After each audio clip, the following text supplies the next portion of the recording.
It's the Locked On Flyers podcast for Friday, December 8th, your daily dose of Flyers news, analysis, and high quality content that thinks the Flyers are just on a roll. Yeah, I mean, hard to argue. We will get into last night's game against the Yotes, preview the upcoming matchup versus the Avalanche, and continue our discussion about is winning good with your feedback, all on today's show. Your Locked On Flyers, your daily podcast on the Philadelphia Flyers. Part of the Locked On Podcast Network, your team every day.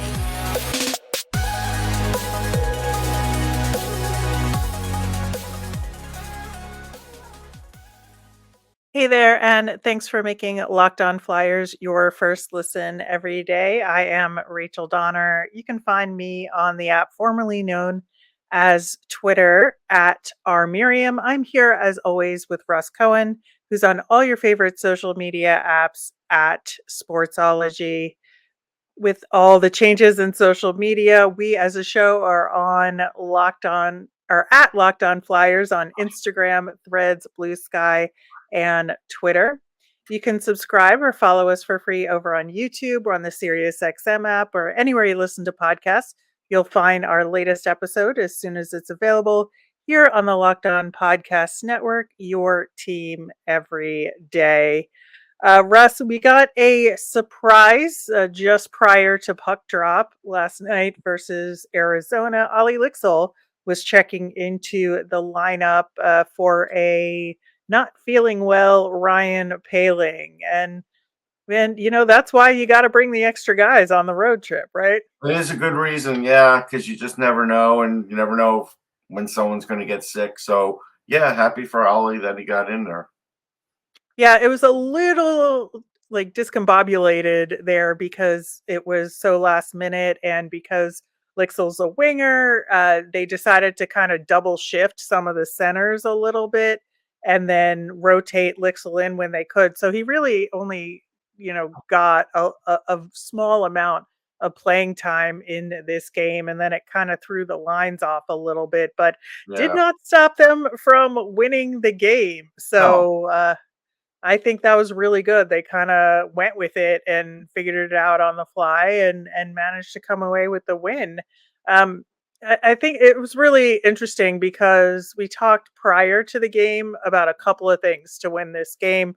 Number one, that the Yotes were really good from a shooting percentage perspective, and that they took a lot of shots and were successful from the high slot. Now, interestingly, the one goal the Yotes got was in the slot. It And was. so I thought that was kind of funny, just considering the way we talked about it. But also, I thought the Flyers did a pretty good job of shot suppression here. I mean, Mhm. neither team got, a huge amount of shots here, but I think that the Flyers just did a really good job of taking away a lot of opportunities. And then I just really think Carter Hart stepped up. Yeah, he didn't have to do much early on. Early on, the Yotes were not getting a lot of shots on goal. Even when it was 2-1, they weren't. Just a weird game. Like, if you'd have told me the Coyotes were a good team at this point, I'd have been like, I don't know. The Flyers really manhandled them for a good portion of the game and really the whole game almost. So it was one of those where, yeah, their game plan worked perfectly, and Yeah. the Coyotes didn't have any answers for it. Yeah, I mean, the Yoch gave it. I'm going to make a terrible joke about Mullet Arena, but gave it the old college try. Um, No. I know that was real bad. Horrible. Um, but they did have a significant push in the third period, but it wasn't enough, and Carter Hart was making the stops when he needed to. Yeah, there's no question he did that, and definitely made stops when he needed to. And yeah, I just maybe the shorthanded goal was kind of a backbreaker early on. Maybe that was something that maybe shocked the Coyotes a bit. Yeah, yeah, it seemed that way. So yeah, I mean, good for the Flyers to get that. You could tell Konechny was blaming himself for the first goal, and that's the part of this team that I don't like under Tortorella. It's like Konechny was playing a really good game. He has a goal, and then a goal happens, and all of a sudden it's like he's got his head down, and it's like, it's like it's all his fault, and it really wasn't. But No. that's the way sometimes the players feel when they see John like upset on the bench. But he snapped out of it, and it worked out. But that part, I don't love that part. Yeah, I mean, in addition to blocking a ton of shots, the Flyers did, they, also had the PK results that we needed from them. It was one of the things that we talked. As a technicality, because it was that goal was like Oh, 2 seconds after the power play sure, expired. but there were 2 other Oh, I penalty know, I kills, know. and and they got the shorthanded goals, so Yeah. I'm gonna say the PK did pretty well No, no, overall. it did. No, no, no question. It just may not have been perfect. That was the thing. But yes, it did well. Yeah, and that was on Cam York, that play. It was not on Travis Right. Konechny, but I would say other than that moment, Cam York had a really strong game overall. Obviously, he scored that goal, Yeah. which was really good, but he made some other real quality plays, and I thought that he was really good in terms of keeping the puck in the zone. Was like had a few really good Yeah. keeps, made some really good defensive plays to take away high danger chances from Mhm. the Yotes, and I just thought this was one of his strongest games this season. Yeah, it was a very good game for him, no question about it. A few Flyers may have had their best games in this one. So yeah, you know, when they showed before the game started, they showed that locker room. Boy, there's nothing worse than seeing that locker room. It's like that locker room, like they have a better locker room at most, just open skate gyms and open skate arenas and places. And the away locker room in Mullet is just awful. And you can see it's awful. Like when they showed like Bobby Brink, it's like he barely had any room. Yeah, well, I guess you just gotta go with it and Yeah, figure it out. But while we're talking about the defense and Cam York, who mentioned something about the facilities in his post game interview, Carter Hart mentioned also about the lighting affecting how he played the puck. But one of the things that they decided to do for this game is something that we've been talking about for a while now is with Travis Sanheim getting an inordinate amount of minutes. He yeah. was, leading the NHL in minutes per game, which is not good. No. But what they did in this game, not only was it really good in terms of the balance, but it worked out really well. So, Ristolainen had the least number of minutes for the defenseman with just shy of 19 minutes. Sean Walker had the most with 21 minutes and 20 seconds. I So still that don't is a understand what's happening with Risto here. If he's back off of injury and he's healthy, I don't understand why he's like on the bottom end of the minutes. And he yeah, has but been for a that little while. differential is not very big No, no, no, between. but he has been since he's been back. It's been Oh consistent. yeah. You So it know, is a plan, and I don't know why. Well, I think there's one or two things going on here. Number one, I think that while he was gone, the Sealer Walker pairing has played very well, and I think they're just reticent to break that up. Okay, that Honestly, may be true. and so what they've decided to do is balance out the ice time here between the three pairings a little bit more. So this got Risto more ice time It overall did. here. It did this game that he's been getting, but still weird that they're sort of keeping him on the bottom of it. Yeah. I mean, I think it's just a numbers game here because they're not Yeah. gonna break up Sanheim and York, and they're not gonna break up Walker and Sealer because 'cause they've been successful. Okay. So, yeah, I think that overall this was a pretty solid game. I'm pretty happy with it, and I just want this PK is so much fun to Hmm. watch. They Yeah, they just have work. it. They work hard. Yeah, they have it dialed, and when Travis Konechny can score shorthanded. I really like it when it's Scott Laughton that gives him the jump, and it was him this time. And I just always appreciate those two working together on the penalty kill. Yeah, they like I said, they work hard. They manage to get scoring chances. Uh, it's hard to stop when they have it going. Connor Ingram, I don't know if it took him a little while to kind of get going. Like, I haven't watched him much this year. I will admit that, but I don't think he was, very good either. No, but oh god, like I even wrote in my notes, like when Konechny scored his first goal, it was like a goal off a set play in this Yeah, economy because I was like, it that's was just just the way it not. popped off his shoulder, and then Yeah, it kind of went in. It didn't look great, but but yeah, it went in. That's all that matters. All right. Well, the Flyers will try to make it 4 games in a row against the Colorado Avalanche, who just lost to the Winnipeg Jets while the Flyers were playing the Yotes. We are going to catch up on Colorado coming up next. passion, drive, and patience. What brings home the winning trophy is also what keeps your ride or die alive. eBay Motors is everything you need to maintain your vehicle and level it up to peak performance. From superchargers, roof racks, exhaust kits, LED headlights, and more, whether you're into speed, power, or style, eBay has you covered.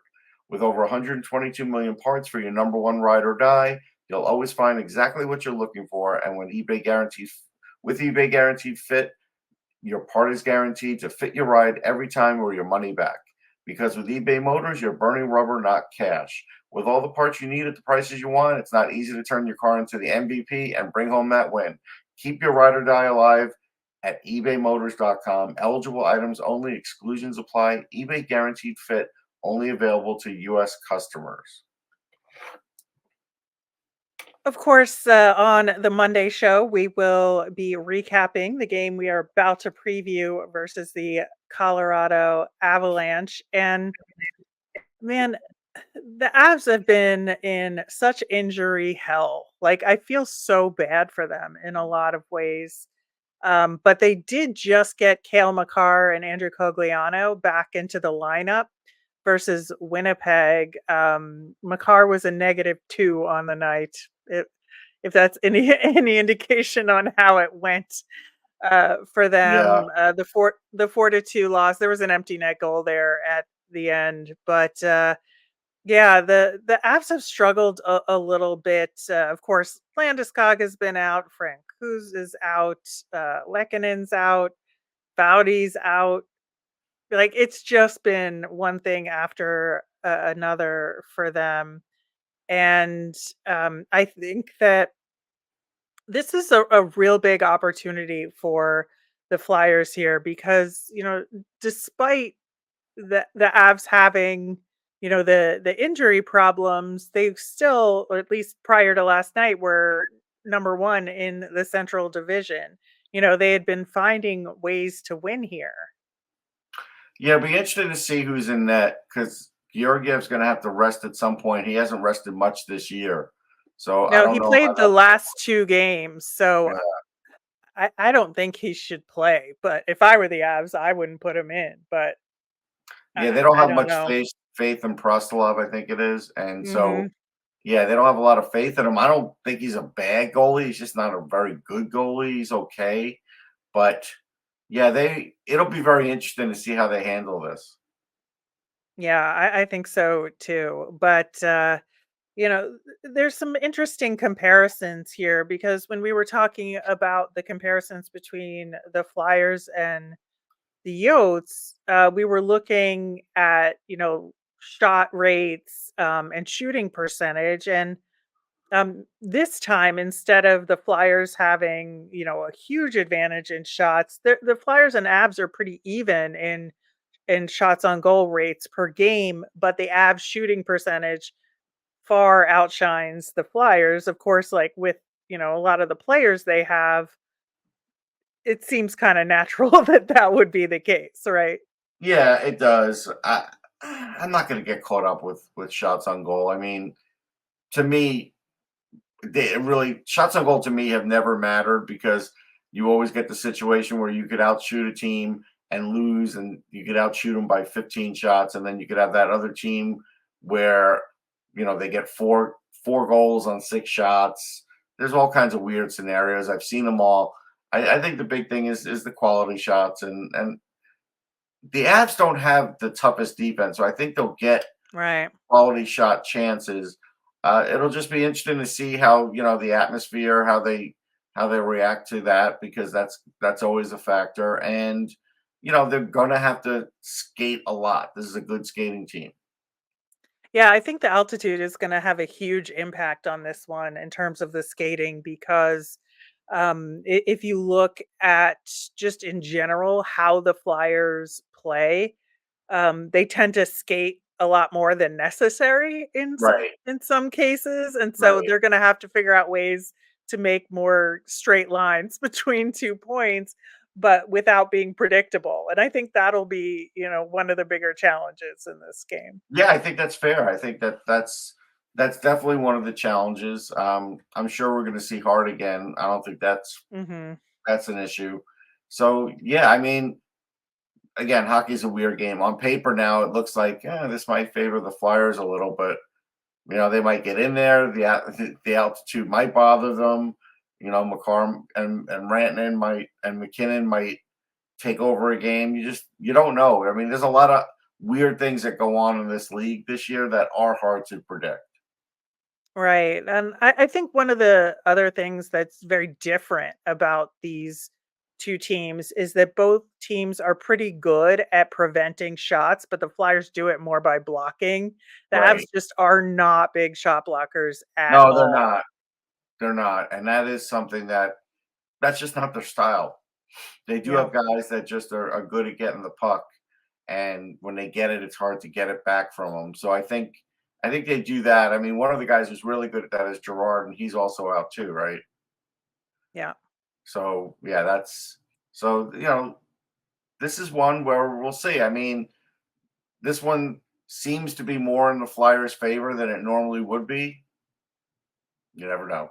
Right. Well, one of the things that we saw in the game versus the Yotes is that Sean Couturier has been slowly like getting his face-off mojo back a little bit. Yeah, And, that's good to see, because both teams between the Avs and the Flyers are below 50% in faceoff percentage, and so if the Flyers could even get a little bit of an edge on that front, I think that'll give them more opportunities, and, like I said, we saw them, get a set play goal in the game against Arizona, and if they could pull off another one versus Colorado, I think that would go a long way. yeah, I think it would go a long way. You do still see Cam Atkinson fighting it. Uh, he's not gotten a goal yet in what, like 7 games now, 6, 7 games, something in that range. Uh, Frost gave Tippett a great scoring chance, but he just couldn't settle the puck down. So, yeah, there's a possibility to get scoring from other areas here for sure. This was a game where like Konechny really took over the game, and I think that really helped them. They still have to look to get more balanced scoring for sure against a team like Colorado. Yeah, I think that's definitely, gonna have to be the case. It would be nice to see Tyson Forster get back on the board after ending Yeah, his scoring streak in this game, and, I'm not sure what'll happen, if Lycksell will get another shot at this one, if I Paling mean, it is depends if good to Paley's go. not sick because if he's not, he's probably not gonna. That's probably the reality. Yeah, so, we were hoping Lycksell would at least get 1 game in, and he did, except it wasn't in the best of circumstances because he No, didn't have a I set mean, line to work with. yeah, that wasn't a great way to do it. I know he got to play with some good players at times, but the whole thing was tough. I mean, it's tough for a guy to come in, and that penalty wasn't really his fault. I'm not sure it was a penalty, so it's like it wasn't great, and I feel bad in that way because that may be his only chance. And again, I know there's always fans that want to say, "Hey, you got to make the most of your chances." Yeah, but nobody, there's times when there's just you can't be a miracle worker either. Yeah, it's true, although he did have a couple really good plays along the boards, which is something that he's very good at, and we've talked He about is that good a at that. lot. Yes, no, that's Yeah. true, and that could be a good thing to use. But I would be shocked if he's in there. Yeah, we shall see on that front. One other note about special teams between these two teams is that they're very similar. They both have very good penalty kills, and so-so power plays or struggling power Right. plays. And so I wouldn't say the power play for the Avs is struggling like the Pens was, No. but um, but it still hasn't been what you might have expected it to be this season. And so I think, it's something that the Flyers are going to have to pay attention to in terms of the matchups there. You still don't want to see McCarr, Rantanen, and McKinnon on a power play. No. No matter what the number is, at some point they're going to snap out of it. Yeah, and McKinnon's been carrying the team a lot. You know, when they won the other night against the Ducks, that was his fourth 3-point game of the season. And he's just having to do that like Yeah, game after game he in can order for step them to up. I win. mean, his speed is a lot, and so it's good that they limited Sanheim's minutes in the Coyote game because he's going to play a lot of minutes against McKinnon.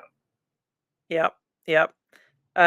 One thing of note, because we tend to get snake bit with opposing players who are on scoreless droughts, Tatar has 0 goals this season, so I keep an think he's eye been on with him for a him. couple of years. I'd be surprised if he's a factor, but he is fast and slippery. You never know. Yeah, yeah. All right. Hopefully the Flyers can continue their winning ways. And we had a discussion earlier this week on whether that was a good thing for the Flyers right now. And y'all had some really interesting feedback about that conversation. So we're going to talk about some of your notes coming up next. Locked On has launched the first ever national sports 24/7 streaming channel on YouTube. Locked On Sports Today is here for you 24/7, covering the top sports stories of the day with the local experts of Locked On, plus our national shows covering every league. Go to Locked On Sports Today on YouTube to subscribe. Russ, we had a lot of fun in that conversation about is winning good for the Flyers right now, given the rebuild scenario, and pulled a bunch of your comments out there from YouTube and Twitter and the like. And I think that our conversation kind of mirrored the general conversation in your comments in terms of the varying opinions. We heard from people like on YouTube, user Seb000 said, "I'm not thrilled about it regarding to draft position, but I'll never tell them not to try and win games," which that's fair, right? No, that is fair. It's a complicated way to feel. It is. Yeah, and Chris Muma7547, said, "I'm good with winning as long as Briere doesn't lose sight of the need to rebuild." And this user wants to still sell at the deadline no matter what and get as much return as possible. And there's something to be said for selling high. I mean, if we have more assets than we thought that have had successful seasons, like Walker, like Konechny. You have to still consider that, given everything. Well, right now there's a rumor out there that Briere is asking for a first for Walker. I don't think he'll ever get a first. But if somebody were to come up and give him a conditional first for Walker, you have to make the trade now, whether you're winning or Yep. not. Yep.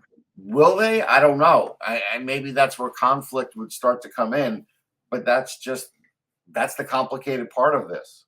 Yeah. And, one of the things that you mentioned, Russ, in our conversation was that you don't even know if they're rebuilding yet. And AQN 1976 on Twitter was just like, "Yes, Russ, you are correct." The direct quote was, "I wanted to stop my truck and scream," because agreeing with it. And, there is something to be said for that. Yeah, I mean, again, I can only go by optics. This is what the optics look like, but it doesn't mean they're not trying behind the scenes to rebuild. And I think Danny Briere is trying to drum up some business. So, but at some point, those two parts will meet, and that's what will be Yeah. interesting to see. And apologies, that was Andrew Harrison who said that. Okay. But yeah, we had a couple users on YouTube who commented about Another thing we talked about, which I think is also a really good point, is that they are creating a really good culture. And I had said Mhm. that, last year I wasn't too sure about it, that, Yeah. they were just collapsing and allowing themselves to just fall out of games a lot. But they're really resilient this year, and I think that's good, and they could build off of positive things, and they can build off winning, they can build off scoring, and they're playing hard, and maybe I don't always like the way that they're playing hard and what that means, but they're certainly doing it and they're getting results, and I do think the culture is turning around here. Yeah, I think the culture is good. I mean, we've thought that. I don't think that's an issue. There's no question it's better than it's, been in many years. So that part of it's a success for sure. Yeah, and you can make the point like Polar Bear 210 did, that there may be players on the team now that don't look to be a part of the future, but who cares? There's young players in the lineup who are getting the benefit of overachieving right now because the system and culture has been implemented. And I think that's spot on in a lot of ways. In some ways, there's a few that are.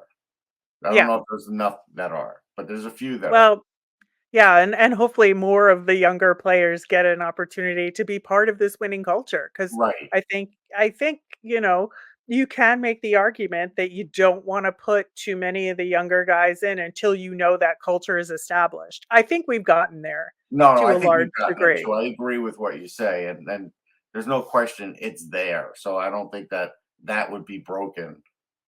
Yeah, I don't think so either. So I think, there's really a strong opportunity here to involve more of the Flyers' younger players in Yeah. this winning culture, and hopefully we'll see more of that soon. I think that, the other thing that you can talk about, is that you want to involve those players, right? Like, Mhm. we had some comments along those lines that you do want to include those younger players, because if you only have the older veterans here and they're not going to be here to reap the benefits of it, like, what's the point? And I think there's a healthy balance there that the Flyers just have to figure out how to strike. But overall, winning is good. It's just like, how were they doing it, and how are they using that to launch themselves toward the future? Right. I think those are the important things, and I think that there is something to be said. Like, hey, let's just say leading up to the deadline, they do lose three players.